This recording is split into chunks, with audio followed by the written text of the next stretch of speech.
ومولانا محمد طب القلوب ودوائها وعافية الأبدان وشفائها ونور الأبصار وضيائها وروح الأرواح وغذائها وعلى آله وأصحابه وبارك وسلم صلاة وسلاما عليك يا رسول الله صلی اللہ علیہ وآلہ وسلم۔ سنامہ کلام میں جس آیت مقدسہ کی تلاوت کا شرف حاصل کیا سورہ انعام کی آیت ہے۔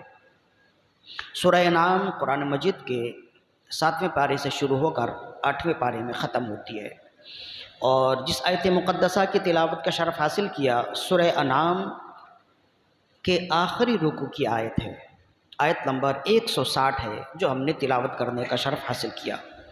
آیت نمبر 160 میں اللہ تعالیٰ نے اپنا ایک قانون بیان کیا اور ارشاد فرمایا، من جاء بالحسنۃ فلہ عشر امثالھا ومن جاء بالسیئۃ فلا یجزی الا مثلھا وہم لا یظلمون۔ فرمائے جو ایک نیکی لائے اس کی جزا 10 نیکیاں ہیں۔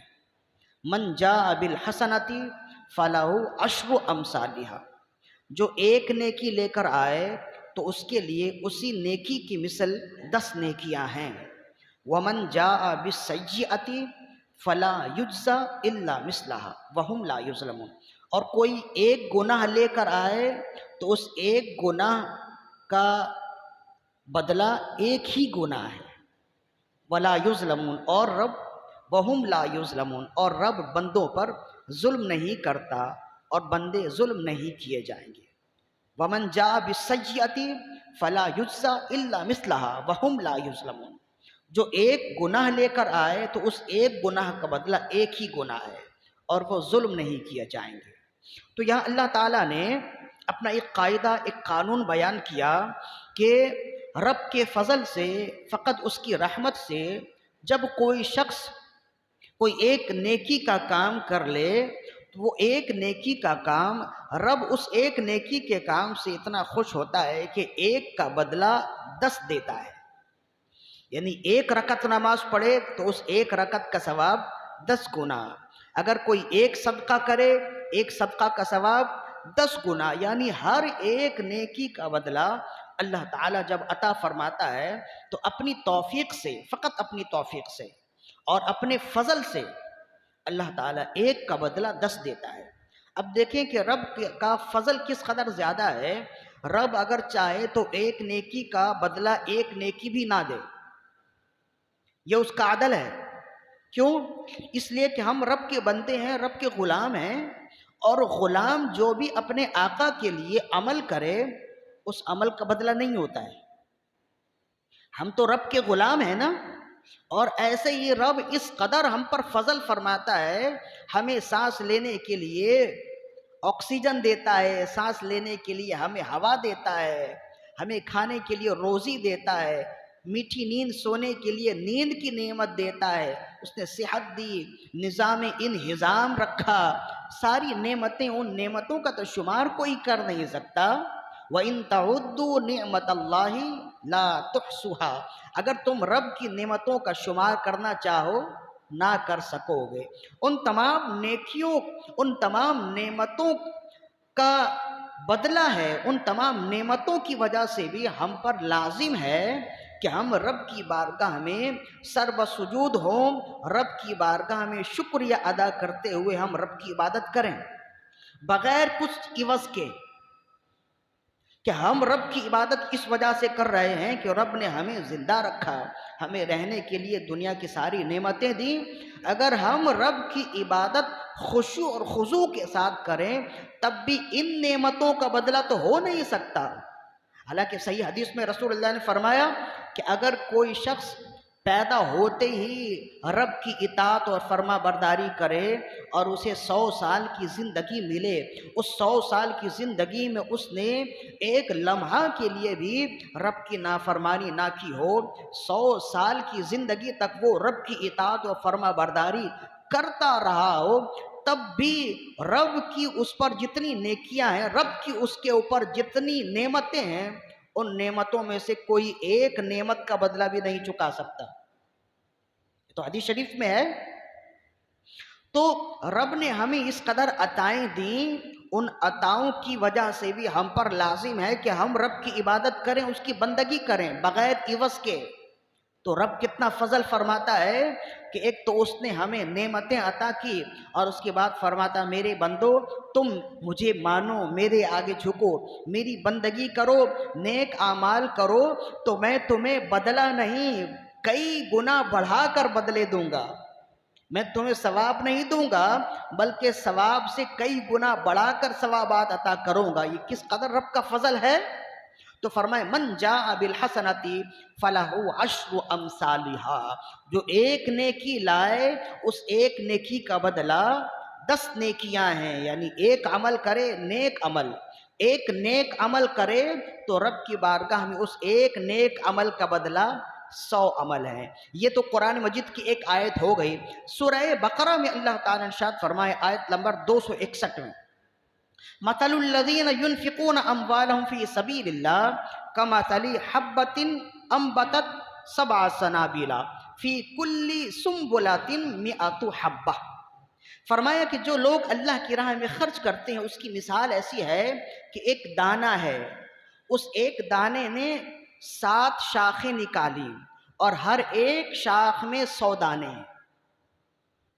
جو لوگ اللہ کی راہ میں خرچ کرتے ہیں اس کی مثال اللہ نے کیا دی؟ فرمایا ایک بیج ہے، ایک دانہ ہے، اس ایک دانے کو جب زمین میں بویا گیا تو اس ایک دانے سے 7 شاخیں نکلی اور ہر ایک شاخ میں 100 دانے پھر آ گئے، تو اب کل کتنے دانے ہو گئے؟ 700 دانے ہو گئے۔ اور وہ 700 دانے کس سے نکلے؟ ایک دانے سے نکلا، ایک دانے سے 700 دانے پیدا ہوئے۔ فرمایا یہی مثال ہے رب کی بارگاہ میں خرچ کرنے کا کہ کوئی اگر 1 روپے خرچ کرے اسے 700 گنا زیادہ ملتا ہے۔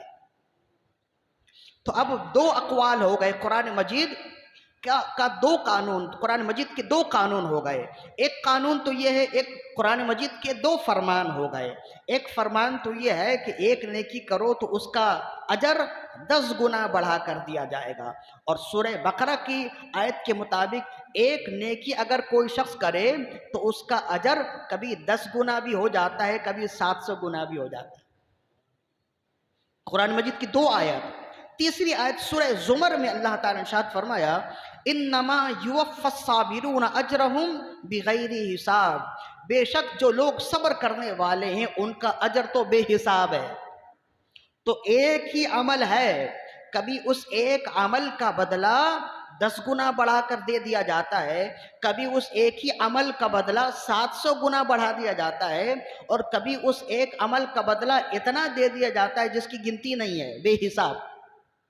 تو اب سوال یہ ہے نا کہ عمل بھی ایک ہی ہے اور عمل کرنے والا بھی ایک ہی ہے، تو ایسا کیا ہے کہ کبھی اس ایک عمل کا بدلہ 10 گنا ہو جاتا ہے اور کبھی اس ایک عمل کا بدلہ 700 گنا ہو جاتا ہے سورہ بقرہ کی آیت کے مطابق، اور سورہ زمر کے مطابق کبھی اس ایک عمل کا بدلہ بے حساب ہو جاتا ہے، اس کا اجر بے حساب ہو جاتا ہے۔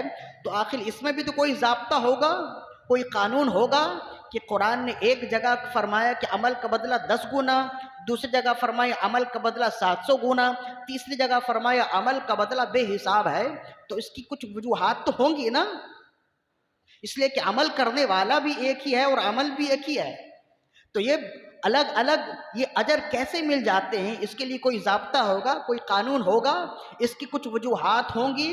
تو مفسرین نے اس کے کئی وجوہات بیان کیے۔ یوں سمجھ لیجئے آج ہم نے اس پر گفتگو نہیں کرنی ہے، اگر صرف اس وجہ پر گفتگو کریں تو 1 گھنٹے کی گفتگو کے لیے 2 نشستیں ہو جائیں، اس لیے کہ مفسرین نے اس کے 8 وجوہات بیان کیے۔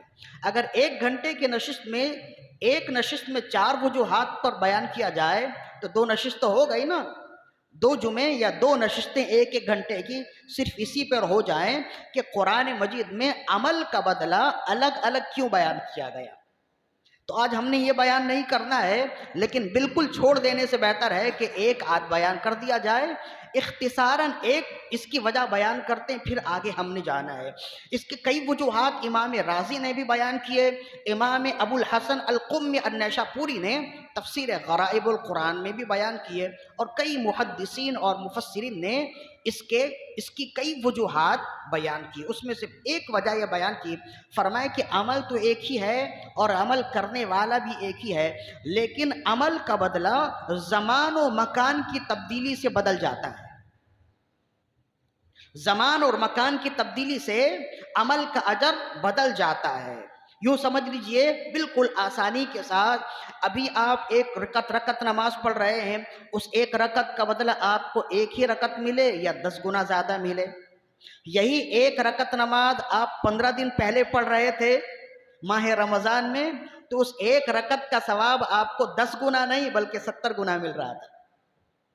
ایک نفل نماز پڑھیں تو اس کا اجر اللہ کے مطابق آپ کو 10 گنا زیادہ ابھی ملے گا، لیکن یہی آپ ایک رکعت نماز، ایک نفل نماز جب آپ ماہ رمضان میں پڑھ رہے تھے تو نفل کا ثواب فرض کے برابر ہو رہا تھا نا، تو اس کی کیا وجہ ہے؟ پڑھنے والے بھی آپ ہی ہیں اور عمل بھی آپ وہی کر رہے ہیں، تو اجر کیوں بڑھ گیا؟ زمانہ بدل گیا تو عمل کی قیمت بدل گئی۔ جب زمانہ بدل گیا تو عمل کی قیمت بدل گئی، تو بعض اوقات زمانے کے بدلنے کی وجہ سے عمل وہی ہوتا ہے، عمل کرنے والا وہی ہوتا ہے، لیکن اس کا اجر بدل جاتا ہے، اس کے اجر میں اضافہ ہو جاتا ہے۔ اب یہی عمل آپ ماہ رمضان میں کر رہے تھے تو اس کا اجر بڑھ گیا تھا، اور جب ماہ رمضان میں اگر آپ شب قدر میں یہی عمل کریں تو مزید اور اس کی اٹھان ہو جائے، انما یوفی الصابرون اجرہم بغیر حساب تک اجر چلا جائے، کہ کوئی عمل اگر ماہ رمضان اور ماہ رمضان میں شب قدر میں کوئی عمل کیا جائے تو اس کے اجر کا اندازہ کوئی کر سکتا ہے؟ تو پھر وہی آیت آ جائے گی، انما یوفی الصابرون اجرہم بغیر حساب، کہ بعض اوقات بندہ عمل اس انداز میں کرتا ہے، ایسے زمانے میں کرتا ہے کہ اس عمل کا بدلہ بے حساب ہو جاتا ہے۔ تو عمل کرنے والا بھی وہی ہے، عمل بھی وہی کر رہا، لیکن زمانے کے بدلنے سے اعمال کی قیمت بدل جاتی ہے، اعمال کا اجر بڑھ جاتا ہے۔ ایک وجہ، جس طرح زمانے کے بدلنے سے اعمال کے اجر میں فرق آتا ہے، ویسے ہی مکان کے بدلنے سے بھی اعمال کے اجر میں فرق آتا ہے۔ اسے آسانی کے ساتھ سمجھ لیجئے کہ یہی ایک رکعت نماز آپ اس مسجد میں پڑھیں تو آپ کو اس کا بدلہ 10 گنا زیادہ مل جائے، 10 گنا زیادہ مل جائے نا، لیکن یہی ایک رکعت نماز آپ بیت اللہ میں پڑھیں تو رسول اللہ صلی اللہ علیہ وسلم نے ارشاد فرمایا کہ جو بیت اللہ میں ایک رکعت نماز پڑھتا ہے اس کا اجر 1,00,000 برابر ہے، 1,00,000 رکعت کے برابر ہے۔ بیت اللہ میں ایک رکعت نماز پڑھنا 1,00,000 رکعت کے برابر ہے، تو سوال یہ ہے کہ وہاں کیا نماز الگ ہوگی، یا خدا نہ خواستہ وہاں خدا دوسرا ہے؟ وہی رب ہے، وہی نماز ہے، اور نماز پڑھنے والا بھی وہی ہے، سب کچھ وہی ہے، تو یہاں اجر کم وہاں زیادہ کیوں ہے؟ تو آپ کہیں گے کہ سب کچھ وہی ہے لیکن مکان بدل گیا۔ تو جیسے زمانے کے بدلنے سے اعمال کے اجر میں اضافہ ہو جاتا ہے، ویسے ہی مکان کے بدلنے سے بھی اعمال کے اجر میں اضافہ ہو جاتا ہے۔ یہی ایک رکعت نماز آپ مسجد نبوی میں پڑھیں تو رسول اللہ صلی اللہ علیہ وسلم نے ارشاد فرمایا ایک رکعت نماز کا ثواب 25 گنا ہے، اور یہی ایک رکعت نماز آپ مسجد اقصی میں 50 گنا ہے۔ مسجد نبوی میں اگر آپ پڑھیں تو رسول اللہ نے فرمایا ایک رکعت نماز کا ثواب 50 گنا ہے، اور یہی ایک رکعت نماز آپ مسجد اقصی میں پڑھیں تو رسول اللہ صلی اللہ علیہ وسلم نے ارشاد فرمایا مسجد اقصی میں ایک رکعت نماز کا ثواب 25 گنا زیادہ ہے۔ تو مکان بدلتے جائیں اور اعمال کے اجر و ثواب میں تبدیلی آتی جائے، تو بعض اوقات مکان کے بدلنے سے بھی اعمال میں تبدیلی ہوتی۔ اسی وجہ سے قرآن مجید میں کسی جگہ ایک عمل کا بدلہ 10 گنا بتایا، اور کسی جگہ ایک عمل کا بدلہ 700 گنا بڑھایا، اور کبھی کسی جگہ ایک عمل کا بدلہ بے حساب بتایا۔ جس طرح اعمال کی فضیلت ہوگی، جس طرح مکان کی فضیلت ہوگی، جس طرح زمان کی فضیلت ہوگی، اسی کے مطابق اعمال کی فضیلت ہوتی جائے گی، اور اس کے درجات بلند ہوتے چلے جائیں گے۔ یہی ایک رکعت نماز آپ یہاں پڑھ رہے ہیں نا، جو پچھلی صف میں نماز پڑھنے والے ہیں ان کا ثواب کم ہوگا، جو اگلی صف میں نماز پڑھنے والے ہیں ان کا ثواب زیادہ ہوگا۔ اس لیے کہ صحیح حدیث میں رسول اللہ صلی اللہ علیہ وآلہ وسلم نے ارشاد فرمایا، بلکہ اس سے بڑھ کر سید انبیاء حبیب کبریا صلی اللہ علیہ وسلم نے ارشاد فرمایا، جس کو امام طبرانی نے معجم اوسط میں نقل کیا، حضرت جابر بن عبداللہ رضی اللہ عنہما اس حدیث کو روایت کرنے والے فرماتے، عن جابر بن عبداللہ رضی اللہ عنہما قال جاء رجل الى النبی صلی اللہ علیہ وسلم فقال یا رسول اللہ علمنی بعمل یدخلنی الجنہ۔ جابر بن عبداللہ فرماتے ہیں ایک شخص نبی صلی اللہ علیہ وسلم کی بارگاہ میں حاضر خدمت ہوا اور اس نے عرض کی، یا رسول اللہ صلی اللہ علیہ وسلم مجھے کوئی عمل بتلائیے جو مجھے جنت میں داخل کر دے، مجھے کوئی ایسا عمل بتائیے جو عمل مجھے جنت تک لے جائے، جو عمل مجھے جنت میں داخل کر دے۔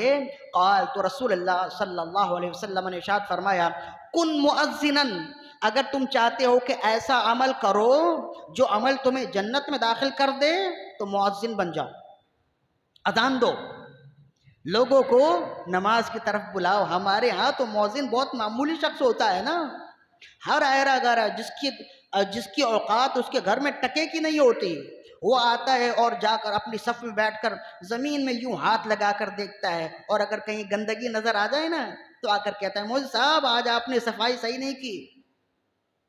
تو دیکھو کہ اللہ کی نظر میں، اللہ کے رسول کی نظر میں مؤذن کا مقام و مرتبہ کیا ہے۔ تم اگر نہ مانو تو نہ مانو، جسے عزت رب اور رب کے رسول نے دیا ہے، تم اگر اسے بے عزت کرنے کی کوشش کرو گے خود بے عزت ہو جاؤ گے۔ لہذا اپنے رب سے ڈریں، اللہ کے گھر میں آئے توقیر کے ساتھ عبادت کریں، عزت کے ساتھ آئیں اور عزت کے ساتھ جائیں، تنقیدی نظر نہ رکھیں، تعریفی نظر رکھیں۔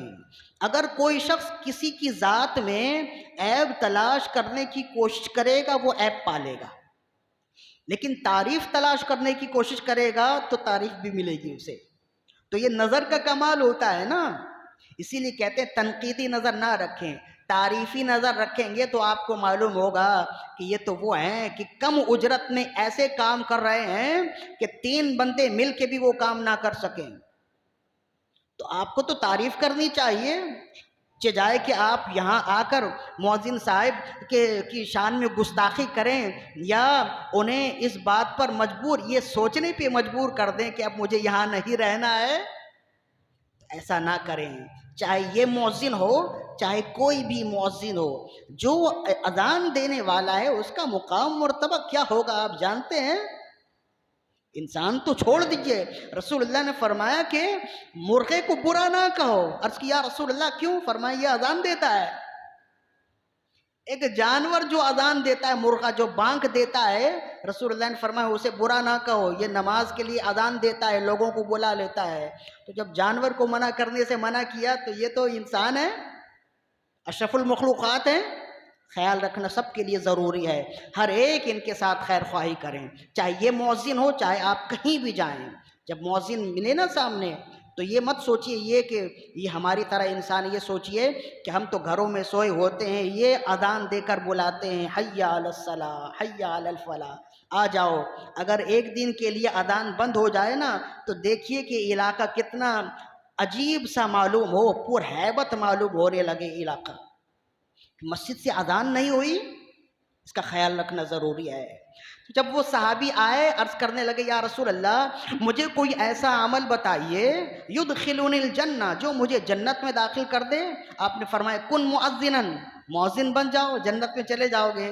قال لا استطیع، عرض کرنے لگے یہ بہت بڑی ذمہ داری ہے، میں نہیں اٹھا سکوں گا، میں اس کی طاقت نہیں رکھتا، کوئی اور عمل بتائیے۔ قال آپ نے فرمایا کن اماما، اگر مؤذن نہیں بن سکتے تو امام بن جاؤ۔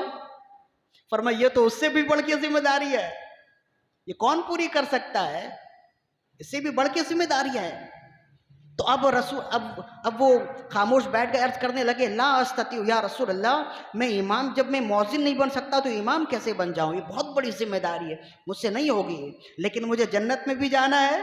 تو پھر رسول اللہ صلی اللہ علیہ وسلم نے ارشاد فرمایا، اگر تم جنت میں جانے کے شوقین ہو، جنت میں جانے کی خواہش رکھتے ہو، اور تم مؤذن بھی نہیں بن سکتے، امام بھی نہیں بن سکتے، تو ایک کام کرو، فقم بإیذاء الامام، جب بھی نماز پڑھو امام کے قریب نماز پڑھو، تم جنت میں چلے جاؤ گے۔ تو یہ امام معجم کبیر کی روایت ہے اوسط کی۔ تو کتنی خوبصورت فضیلت ہے، مطلب یہ ہے کہ پہلی صف میں جو لوگ بیٹھے ہیں نا، تو نماز آپ کے ساتھی پڑھیں گے اور آپ ہی کی طرح نماز پڑھیں گے، لیکن بعد والوں کو ثواب کم ملے گا، پہلی صف والوں کو ثواب زیادہ ملے گا۔ تو ایسا کیوں ہے؟ عبادت ایک ہی ہے، تو وہی وجہ ہے، اصل میں مکان میں تبدیلی ہو گئی نا، جب مکان میں تبدیلی ہو جائے تو عمل بھلے ایک ہی ہو، اس کا اجر و ثواب بڑھ جاتا ہے۔ تو یہ تو میں نے اختصاراً آپ کو بتایا کہ قرآن مجید میں ایک ہی عمل کا بدلہ الگ الگ کیوں ہے، یہ میں نے اختصاراً آپ کو بتا دیا، اور کچھ ترغیبی گفتگو بھی فرما دی تاکہ ہمارے لوگ جو آزاد خیال ہیں وہ سمجھ جائیں کہ مسجد کو آباد رکھنا اتنا آسان نہیں ہے جتنا لوگ سمجھ رہے ہیں، اتنا آسان نہیں ہے۔ جو لوگ مسجد کو آباد رکھے ہوئے ہیں ان کی قدر کیجئے، اس سے قبل کہ وہ بیزار ہو کر آپ سے چلے جائیں تو پھر آپ کہیں کہ فلاں صاحب تو بہت اچھے تھے۔ تو ہم تو اصل میں جو ہے نا، ہم مردہ پرست لوگ ہیں، جب تک بندہ زندہ ہوتا ہے نا اس کی قدر نہیں کرتے، اور جب بندہ مر جائے تو پھر کہتے ہیں بہت اچھے صاحب تھے، بہت اچھے تھے۔ تو جب تک بندہ حاضر ہے، جب تک بندہ موجود ہے، زندہ ہے، اس کی قدر کیجئے، اللہ تعالیٰ آپ کو بھی برکتیں دے گا۔ تو ایک مسئلہ ہو گیا کہ من جاء بالحسنۃ فلہ عشر امثالھا میں اللہ تعالیٰ نے قرآن مجید میں مختلف آیات میں ایک ہی عمل کا اجر الگ الگ کیوں بیان کیا، وہ میں نے آسانی کے ساتھ بیان کر دیا۔ اس پر مزید اور بھی گفتگو ہے جو میں نے بیان کر دیا ہے، اس پر کبھی تفصیلی گفتگو کریں گے تو فقط اسی موضوع پر گفتگو ہوگی، آج ہم نے آگے جانا ہے۔ اب دیکھیے کہ من جاء بالحسنۃ فلہ عشر امثالھا، یہ تو قرآن مجید کی آیت ہے نا، اور قرآن مجید کی سب سے بہترین تفسیر کیا ہے؟ قرآن مجید کی سب سے بہترین اور مستند تفسیر تو یہ ہے کہ خود قرآن مجید کی آیت ہے اس کی تفسیر کرے، اور اس کے بعد سب سے خوبصورت اور مستند تفسیر یہ ہے کہ قرآن مجید کی آیت کی تفسیر خود رسول اللہ فرمائے، یہ سب سے خوبصورت اور مستند تفسیر ہے۔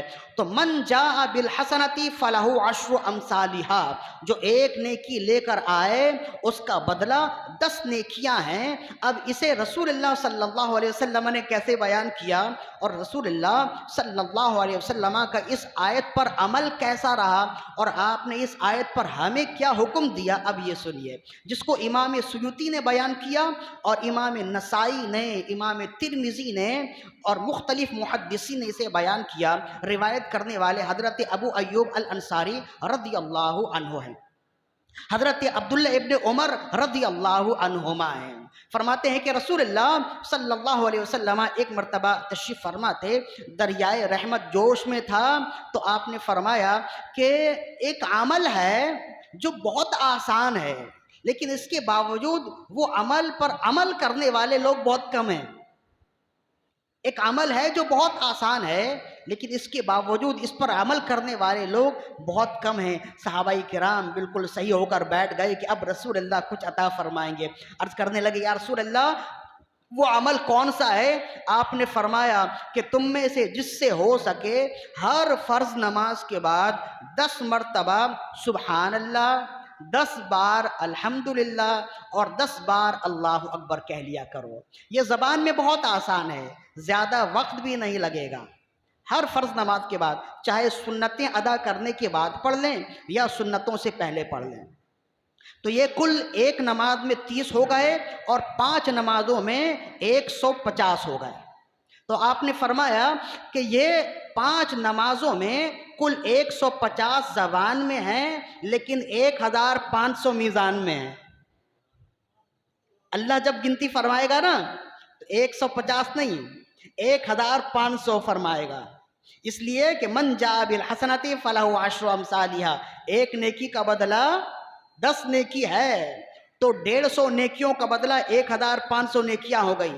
پھر آپ نے فرمایا پھر جب تم سونے لگو نا تو سونے سے پہلے 33 بار سبحان اللہ، 33 بار الحمدللہ، اور 34 مرتبہ اللہ اکبر کہہ لیا کرو۔ یہ زبان میں 100 مرتبہ ہیں، لیکن میزان میں 1000 ہے۔ تو فرمایا اب 1500 یعنی 1500 نیکیاں تم نے 5 نمازوں میں کر لی تسبیحات کے ذریعے، اور 1000 نیکیاں تمہیں ان آخری وقت میں جب سونے لگے تو جب تم نے تسبیح کر لی تو ان تسبیحوں کا ثواب تمہیں 1000 مل گئی۔ تو اب کل کتنے ثواب ہو گئے؟ عرض کرنے لگے 2500 ثواب ہو گئے۔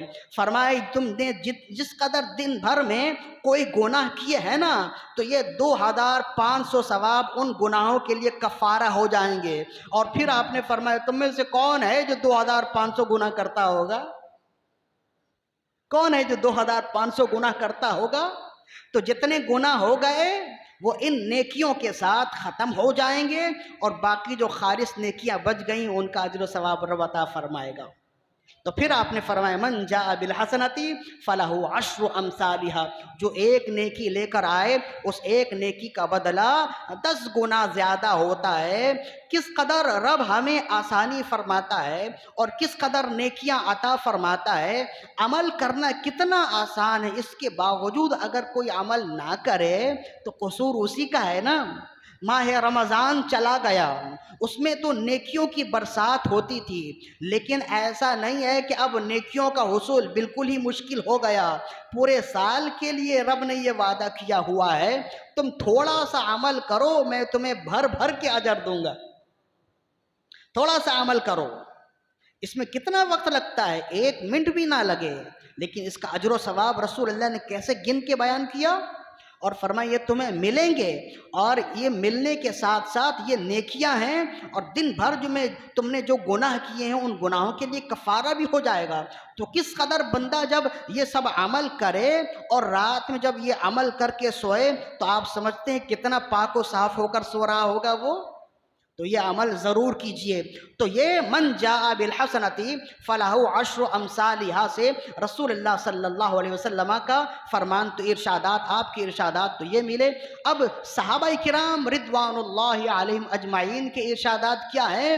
تو فرماتے ہیں کہ امام سیوطی نے لکھا، حضرت ابو ہریرہ رضی اللہ عنہ ایک مقام پر کسی سفر میں تھے، تو جب پڑاؤ ڈالا لوگوں نے، جو قافلے والے تھے ایک جگہ انہوں نے پڑاؤ کیا، کھانے کا وقت تھا، سب ساتھ بیٹھ گئے، دسترخوان لگا دیا، تو جو وہاں موجود تھے ان لوگوں نے ایک شخص سے کہا کہ جاؤ حضرت ابو ہریرہ کو بھی بلا لاؤ کہ ساتھ ہی کھانا کھا لیں گے۔ تو وہ شخص گیا اور جا کر اس نے کہا کہ آپ کو کھانے کے لیے طلب فرما رہے ہیں، تشریف لے چلیے۔ تو آپ نے فرمایا کہ میرا روزہ ہے، تو وہ خاموش ہو کر آ گیا۔ اس نے آ کر بتا دیا کہ بھائی آپ کھائیں، ان کا روزہ ہے، تو سب کھانے لگے۔ تھوڑا ہی وقت گزرا تھا، چند نوالے انہوں نے کھائے، حضرت ابو ہریرہ ان کے سامنے حاضر ہو گئے اور دسترخوان پر بیٹھ گئے، اور بیٹھ کر فرمانے لگی لاؤ مجھے بھی کھانا دو، وہ بھی کھانے لگے۔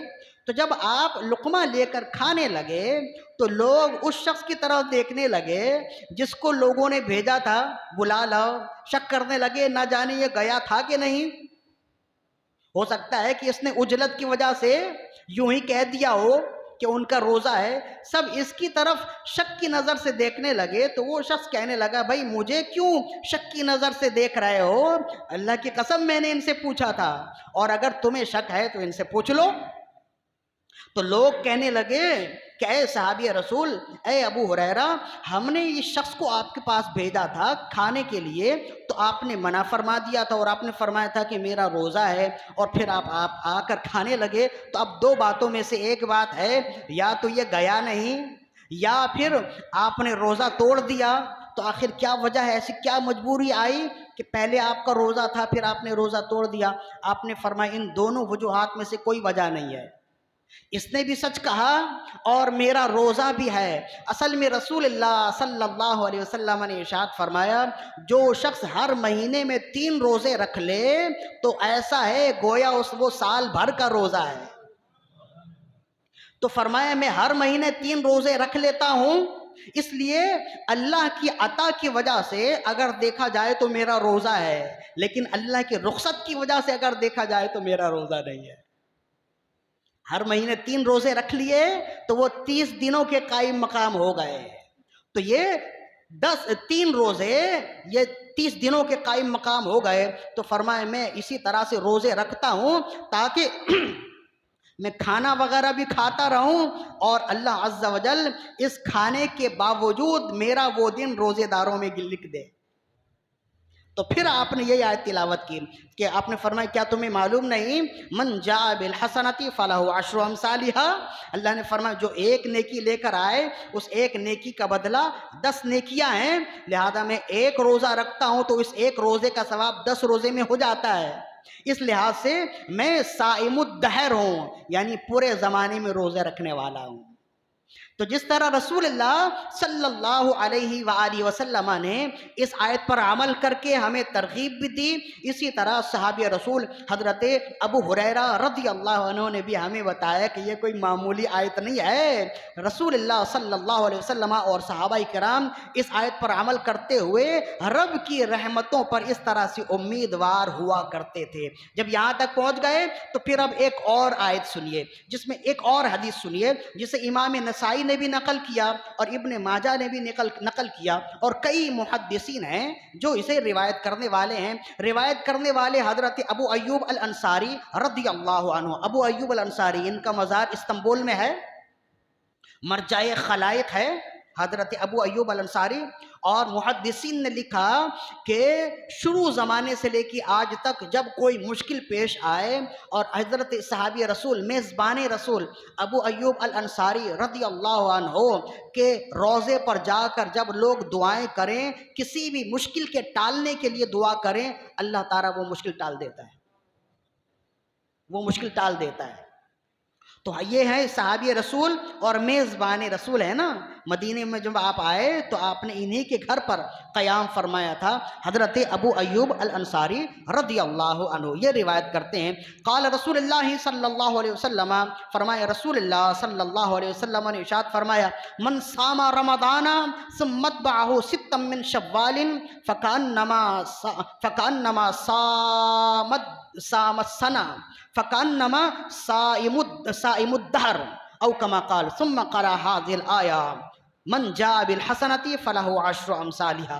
آپ نے فرمایا جو شخص ماہ رمضان کے پورے روزے رکھ لے اور اس کے بعد شوال المکرم میں مزید 6 روزے رکھ لے، فرمایا گویا وہ ایسا ہے جیسے اس نے پورے سال کا روزہ رکھ لیا۔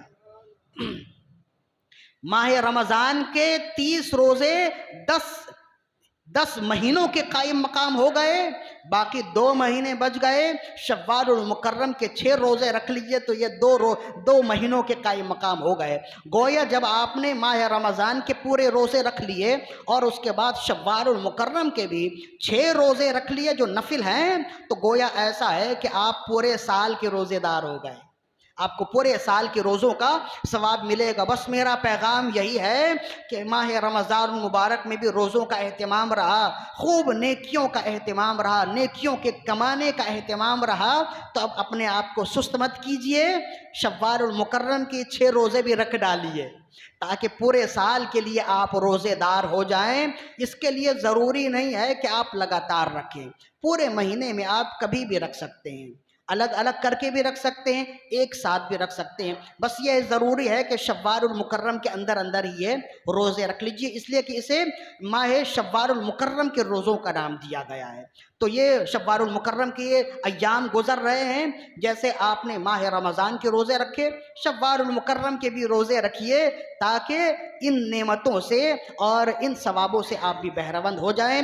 ایک پیغام ہے، اور دوسرا پیغام یہ ہے کہ جس طرح ماہ رمضان المبارک میں ہماری عادت بن گئی تھی نمازوں کے لیے، قرآن مجید کی تلاوت کے لیے، ذکر و اذکار کے لیے، تو اب اپنے آپ کو سست مت کیجئے، کہیں ایسا نہ ہو کہ پھر یہ عادت ختم ہو جائے۔ کیا ہی خوب ہو رب کی عطا سے یہ عادتیں مزید برقرار رہیں۔